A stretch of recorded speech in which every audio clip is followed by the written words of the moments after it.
Mercedes has just revealed the all-new third-generation GLA, and it's a big step forward for the brand's smallest SUV. The 2027 model is noticeably larger than before, longer, wider, and with a stretched wheelbase that brings real extra space inside. Mercedes calls it an electric-first design, built on the new MMA platform and optimized for battery power, while still offering efficient, mild hybrid petrol options.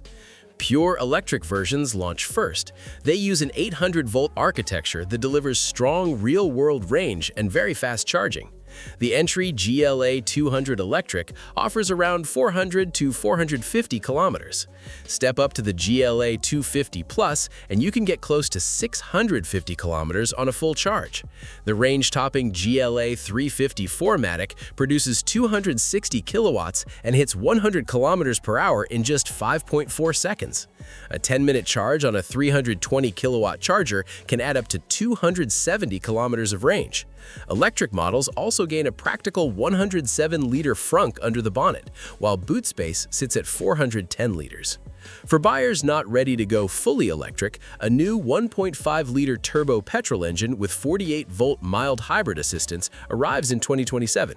It can drive short distances on electric power alone and will be offered with front or all-wheel drive.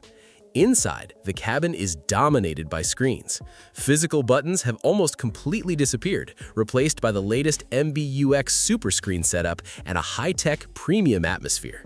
The new GLA effectively replaces both the old GLA and the EQA under one name. European orders are already open, with first deliveries starting later this year and Australian arrivals expected in 2027. Bigger, more advanced, and finally available as a proper electric SUV, the new Mercedes GLA looks ready to shake up the premium small SUV segment.